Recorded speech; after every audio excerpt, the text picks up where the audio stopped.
Halo semuanya, nama gue Agus Leo Halim dan gue travel photographer. Dan akhir-akhir ini hari gue berat banget karena Instagram ganti lagi algoritmanya, ngeluarin fitur-fitur terhadap video, dan fotografer udah gak dianggap. Gue benci Instagram.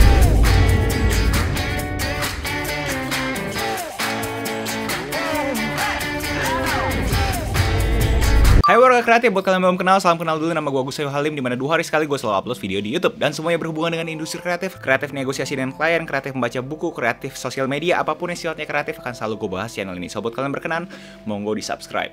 Kali ini gue pengen ngebahas topik yang lagi hangat, yaitu Instagram yang berubah-berubah lagi. Buat kalian yang nggak pernah follow gue di Instagram, mungkin kalian nggak tahu juga bahwa gue sebenarnya lahir di dunia sosial media itu dari Instagram. Dimana karena Instagram gue bisa mendapatkan karir sebagai travel photographer.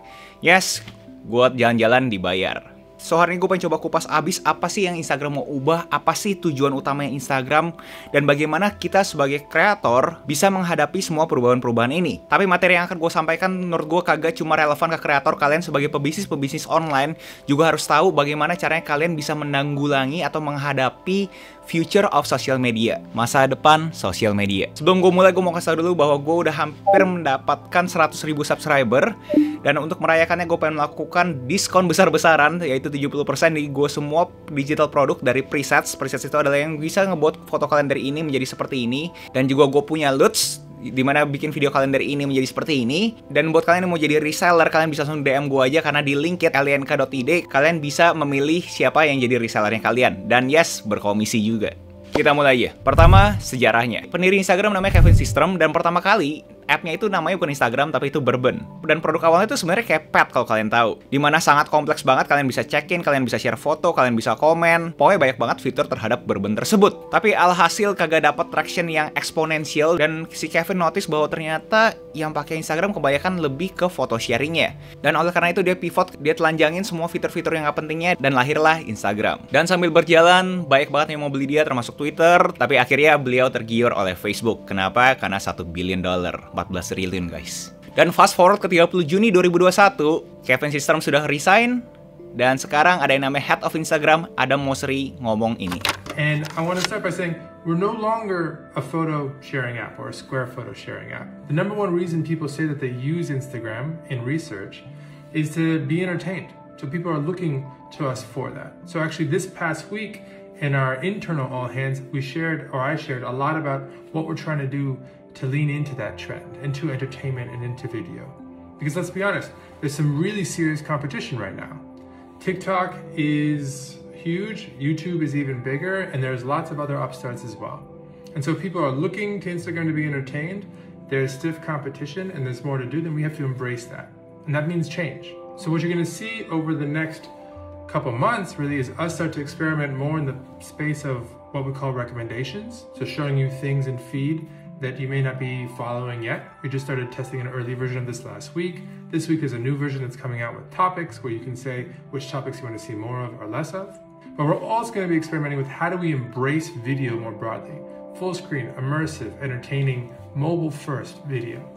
And so you'll see us do a number of things, or experiment with a number of things in this space over the coming months. Jadi berdasarkan research gue, Google, Instagram itu reach-nya lagi turun. Dan nggak cuma Instagram, tapi holding company-nya, parent company-nya, Facebook pun sedang mengalami reach yang turun. Kenapa turun? Kagak ada yang tahu pastinya, tapi pada spekulasi terhadap algoritmanya. Karena algoritma Instagram lebih friendly ke advertiser, ke pengiklan, bukan ke kreator. Kenapa bisa begitu? Karena itu kan based on interest kan. Buat kalian yang nggak tahu, dulu itu Instagram itu chronological, dimana kalau misalkan kalian post jam 6, ya keluarnya juga jam 6. Sedangkan sekarang kalian itu bisa lihat post orang tersebut berdasarkan algoritma Instagram menentukan apakah kalian itu suka sama post tersebut. Kalau bank datanya Instagram berasa kalian gak suka sama post tersebut gak bakal pernah muncul di kalian punya feed. Dan oleh karena itu ini diasosiasikan dengan organic reach yang makin lama makin dikit. Alhasil kita sebagai kreator atau pebisnis pun juga harus bayar Instagram, dimana itu kepentingan dia untuk mendapatkan reach yang kita mau. Sistem sekarang kurang beneficial buat Instagram, dan dengan adanya TikTok yang makin kenceng, Instagram merasa tertekan untuk berubah, atau lebih tepatnya berinovasi. Observasi gue, Platform Instagram itu sekarang memang sudah sangat unik karena kita sebagai kreator atau orang-orang sebutnya influencer, kita yang menghasilkan konten yang bagus kan, yang bikin orang tuh menarik. Cara kita dapat duit dari Instagram, dari platform tersebut, dari pihak ketiga, which is brand. Dan cara jualnya ada exposure via endorsement. Itu mungkin awal-awal masih bisa jalan, tapi kita tahu sambil berjalan, sambil industri ini dewasa, orang makin males kan lihat sponsored post kan. Alhasil setiap kali brand coba endorse influencernya, dan influencernya kasih insights terhadap post tersebut, brandnya bingung, kok lu punya reach kecil banget ya? Kayaknya nggak worth it deh bayar lu sekian deh. Nggak. Kita harus renegosiasi lagi buat untuk post-post berikutnya. Nggak boleh harga sekian lagi. Dan akhirnya harga influencer pun makin digencet. Dan kita balik lagi ke video yang mau seri. Dia ada 4 elemen yang dielaborasi. Kreator, video, shopping, sama message. The first is creators. And I've talked a lot about creators and trying to help them make a living. And this has to do with the shift in power from institutions to individuals across industries. Gue rasa mereka notice bahwa earning income as a creator, pendapatan kita sebagai kreator, itu udah rusak, it's broken. Mereka takut skenario yang barusan gue elaborasiin, makin lama bikin Instagram itu makin ngejang. Karena yuk kita coba jujur-jujuran aja. Berapa banyak dari kalian yang masih mau konsumsi konten yang kalau ada tulisannya sponsored by? Dan dari sana gue notice Instagram udah mulai kasih beberapa alat untuk kreatornya itu bisa membuat eksklusif konten di mana orang bisa beli. Followers-followersnya harus beli konten tersebut. The second is video. Video is driving an immense amount of growth online for all the major platforms right now. And it's one that I think we need to lean into more. Instagram mulai takut sama TikTok. Karena kalau dilihat dari reportase ini, terlihat bahwa TikTok itu lebih konsumtif dibanding Instagram. Dan itulah kenapa akhirnya Instagram mencoba melawan TikTok dengan Reels. Now, the pandemic shifted or accelerated the shift of commerce from offline to online by a number of years, and we're trying to lean into that trend. Ini mungkin relevan buat kreator-kreator yang jual merchandise-nya atau pejuang online shop. Di 2017 ada reportase yang bilang 25 juta business account using Instagram. 25 juta guys. Dan ngomong begonya kalau misalnya gue Instagram dan gue lihat sekian banyak bisnis yang pakai gue punya platform tapi jualan yang nggak lewat gue dan gue nggak dapat komisi, harusnya gue dapat komisi deh. Kan ini semua gue yang ngehubungin, kok gue nggak dapat komisi ya?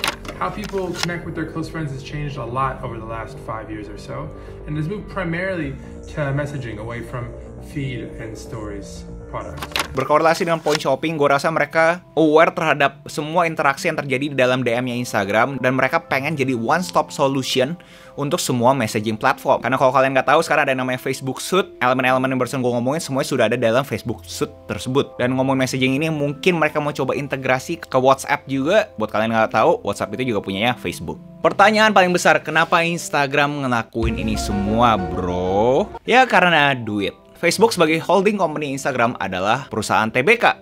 Dan dimana kalau kalian sebagai perusahaan TBK, kalian punya kewajiban untuk menyenangkan kalian punya shareholders. Menurut gue paling ironis dari ini semua adalah pertama-tama Instagram tuh lahir gara-gara udah jadi simple, sesuatu yang sederhana. Tapi 10 tahun kemudian malah jadi makin kompleks, makin mirip kayak Facebook. Tapi as a business, mereka mau nggak mau harus ngelakuin ini untuk inovasi dan pastinya menghasilkan cuan. Dan balik lagi ke objektif video ini, future of social media. Dari tadi gue cuma ngebahas perubahan-perubahan yang Instagram mau lakukan. By the way, kagak cuma Instagram loh. TikTok juga banyak banget fitur-fitur yang akan diimplementasikan. Contoh brand bisa langsung endorse via TikTok. Contoh kalian bisa ngetip langsung dari postnya. Twitter juga kasih super follow di mana kalian bisa akses eksklusif konten dari kreator tersebut. Jadi menurut gue semua big tech social media mau kerjain end-to-end solution. Karena awal-awal mereka lebih fokus ke discovery-nya kan. Dan mereka punya bisnis model adalah via pengiklan. Tapi alhasil karena bisnis model mereka cuma cater ke pengiklan, mereka notice makin banyak startup-startup muncul karena mereka punya discovery system. Contoh, OnlyFans. Jadi dulu, sosmed itu cuma dianggap top line marketing funnel untuk semua orang. Mereka kagak peduli terhadap conversion yang terjadi di dalam platform tersebut. Karena udah cukup cuan dengan pengiklan. Mereka kagak peduli terhadap capital inflow atau outflow yang terjadi di luar ekosistem pengiklan. Tapi sambil industri ini dewasa, sambil mature, kita ngomong simpel deh, contoh influencer. Industri ini bisa terjadi karena Instagram. Tapi duit masuk dan keluarnya nggak lewat mereka kan. Karena ya akhirnya itu via agencies. Padahal kalau ngomongin exposure yang ngebawain kan ada platformnya Instagram. Tapi mereka sebagai penyedia platform, mereka kagak dapat apa-apa dari capital inflow dan outflow dari agency tersebut. Jadi semua big tech ini pengen berlomba-lomba bahwa kita nggak boleh cuma discovery tok. Kita harus dari end to end, dari discovery ke conversion. Dan itulah future of social media. Dan itu juga kenapa akhirnya tercetus ide Linkit, link.id. Karena menurut gue, kita sebagai kreator atau pejuang bisnis online, kita kagak boleh eksklusif ke satu platform doang. At the end of the day, menurut gue ini masih distribution channel. Jadi kita tetap harus agnostik. Kita kagak boleh eksklusif ke Instagram doang, eksklusif ke YouTube doang. Karena kan kasarnya bego kan. Kayak misalnya sekian banyak akses ke sekian banyak Discovery Channel, tapi kita cuma mau cater ke YouTube doang, ke Instagram doang, kan nggak make sense. Karena kita sebagai bisnis, sebagai karir, ya kita harus leverage semua channel yang kita punya dong. Tapi jeleknya, ini semua kan kita masih nyewa nih. Kita nyewa audiensnya kan, karena audiensnya bukan punya kita. Karena audiensnya adalah punya Instagram, punya TikTok, punya Twitter, dan punya YouTube. Dan karena audiens itu bukan punya kita, ya algoritmanya bisa berubah-berubah. Dan kalau kita sudah menjalani bisnis ini 5-7 tahun, pasti capek juga kok algoritma berubah-berubah terus ya. Dan kita harus punya sistem untuk lulus dari ekosistem ini. Gue udah ngebahas lebih detail di video ini. Tapi poin besarnya adalah kalian butuh website sendiri. Website dimana kalian kagak at the mercy of the platform. Kalian tuh punya audiensnya. Kalau misalkan audiens subscribe ke kalian punya data email audiens tersebut. Lalu kalian juga bisa berkarya semaunya kalian, karena audiens tuh subscribe-nya ke kalian, bukan ke platform. Tapi yes, kalian kagak bisa serta-merta ninggalin Discovery Channel ini. Terutama kita yang KMKM, kreator mikro, kecil, dan menengah. Karena in terms of discovery, reach, ini semua udah paling gila. Kalau ngomongin cari ikan baru, ya kalian butuh ke Discovery Channel ini. Dan kalau kita angkat ini sebagai makro, at the end of the day, industri sosial media itu apa sih? Bahkan Adam Mosseri bilang adalah entertainment. The number one reason people say that they use Instagram in research is to be entertained. Ya, media. Dimana media itu diasosiasikan dengan apapun yang sedang trending kan. Which ngomong kasarnya adalah popularity contest. Kontes popularitas. Tapi sampai kapan kalian mau ikut kontes popularitas tersebut? Saatnya kalian lulus dan pakai Linkit, link.id. Ih, apaan sih bro? Maksa gue pakai Linkit, gue kagak mau kok. Ih, apaan sih, lokal punya pula. Guys, itu gratis loh. Kalau di Linktree kalian custom background segala macam itu bayar, di Linkit itu semuanya gratis. Oh gitu ya. Makasih kak, kakak keren. Gue juga ngundang warga kreatif untuk komentar apa pendapat kalian terhadap perubahan sosial media ini, dan mungkin kalian juga punya opini terhadap future of social media. Karena sekali lagi kagak cuma Instagram, Twitter berubah, LinkedIn bahkan sekarang juga udah bisa nge-live. Dan justru yang dari commerce kayak Shopee gitu pun juga sekarang bisa live. Gue rasa kita lagi di waktu dimana ada commerce dan sosial lagi pengen coba nikah. Apakah bisa, kita juga kagak tahu. Tapi kalau kita ngomongin China, terlihat sih sudah berhasil ya. So, apa pendapat kalian? Kalau misalnya kalian ada komentar terhadap future of social media, atau social commerce, atau chat commerce, atau apapun itu, kalian bisa bantu komen di bawah. Itu aja, jangan lupa like, comment, subscribe, nyalain notifnya, share ke teman kalian, and I'll see you in next video. Salam kreatif. Hai, buat kalian yang masih di sini, gue cuma mau cerita dikit, atau lebih tepatnya curcol, atau lebih tepatnya ranting kali ya. Gue sebagai fotografer yang bisa dibilang dapat karir dari Instagram, dan perasaan gue terhadap perubahan-perubahan ini gimana gitu. Bener-bener sharing lah, nggak ada skrip, nggak ada apa gitu, kayak bener-bener pure dari hatinya gue doang. Apakah gue berasa kecewa?